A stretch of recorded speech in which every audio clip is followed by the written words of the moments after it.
Hindi ba? Sinabi ko sa'yo, wag mo kong inaangilan. Binabastos mo ko eh! Ha? Gusto mo talagang nasasaktan eh! Ano? Ha? Ah!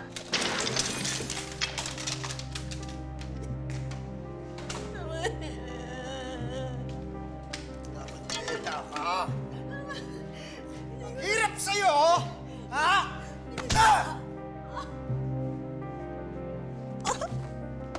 Sa uli-uli, nabastusin mo pa ako at bungangaan, lalagasan na kita ng ngipin. Patay mo na ako. Magtanda ka, ha? Magtanda ka!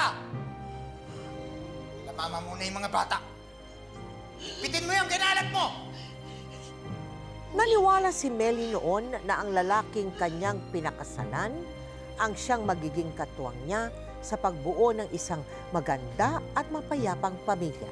Pero sa halip na mahalin, siya ay paulit-ulit na sinaktan at inabuso nito. Sa bahay niyo, bago na namang katarantaduhan ang ginagawa ng demonyong asawa mo sa'yo. Kung hindi ka binubugbog ng bababae naman, hindi ka na nga binibigyan ng pera, minumura ka pa. Ikaw naman itong sumisiksik pa rin. May mga anak kami, ate. Bata pa sila. Eh, katwirang hibang yan. Layasan mo na. Ate, si Rico nagpapakain sa amin. Siya nagpapaaral sa mga bata. Diyos ko, Meli. Kung ako yan, kahit pumasok ako bilang katulong at magkuskus ako ng kubeta, huwag lamang bastusin ang asawa mo ang pagkatao mo.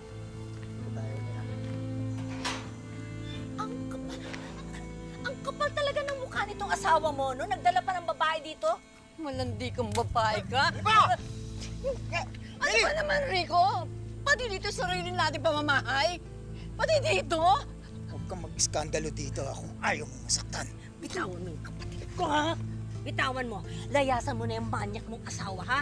At magbalot-balot na kayo mag-ina. Huwag kang makialam dito, ha? Baka pati ikaw samain. Meli, wala ka bang gagawin, ha? Tutunganga ka lang ba dyan?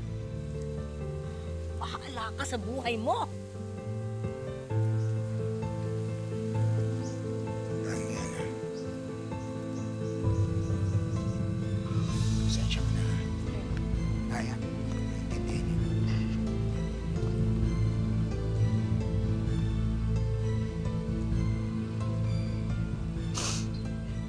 Ganong katagal na kayong kasal nung nadiskubre mo na, alam mo na, may chika-bebs? After namin kinasal, after 3 years po. Matagal 3 years. Opo, bago siya nagloko noong una niyang babae po, na sinama niya sa amin, sa bahay namin po. Bukod sa pambababae, ano pang ibang klaseng pang-aabuso ang naramdaman mo dyan, nadama mo? Binubugbog ako, sinasaktan ako. Ha? Opo. Kailan? Bakit? After nung konfrontasyon namin, doon na nag-umpisa lahat-lahat. Parang nawala na ako ng tiwala sa kanya na kahit umaalis siya, nagtatanong ako, parang asing ano na ako talaga, Tita May, parang napobya na Oo. sa ginawa na. Tapos Oo. kunting sagutan namin, nananapak. Oo. Sige na, basta makita na lang tayo sa site, ha? Oo. Oo, sige.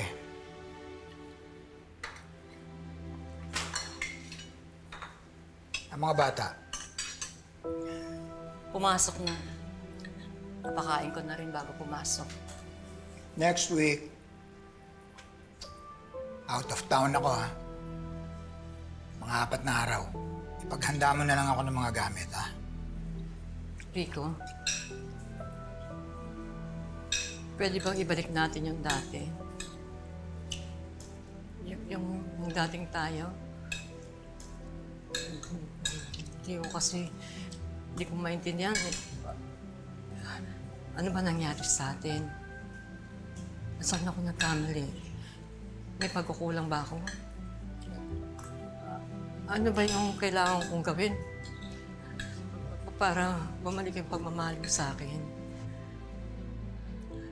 Yung pagmamahal na hindi mo na ako sasaktan.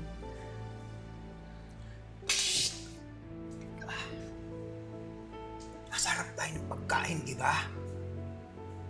Tapos bigla kang magdadadrama dyan. Kung ano-ano pinagsasasabi mo. Awalan ako ng ganaw. Tumigil ka nga. Hindi mo na ba ako mahal? Kahit konti.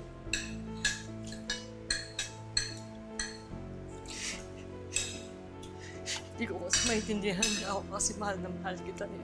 Yung mga anak Tawa natin, naman, Meli. Sinabi ko na eh. Kakanood mo ng drama yan eh. Ano ba? Kumakain ka naman sa oras, di ba? May kama ka naman na tinutulugan. Umuuwi naman ako dito gabi-gabi. Tuto kang makontento.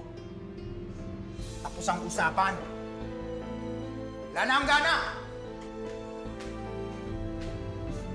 Habang tumatagal, lalong lumala ang iba't ibang klase ng pang-aabuso ni Rico kay Meli. Tiniis itong lahat ni Meli, alang-alang Phoenix, sa lumalaki Max. nilang mga anak. Pero nang maglaon, bago pa siya masiraan ng bait Kailangan ko o pa sabihin sa mapatay inyo.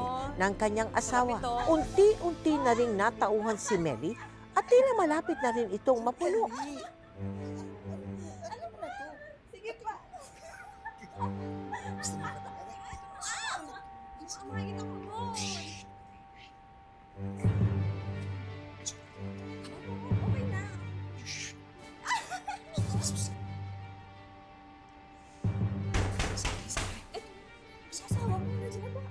Rico!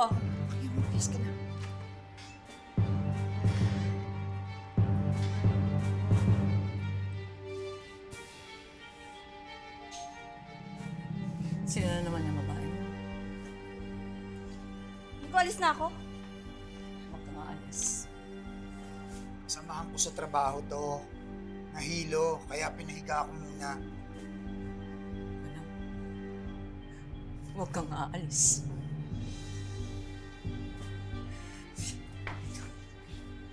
Halika dito. Huwag kang bibit. Nasasaktan ako. Huwag kang bibitaw!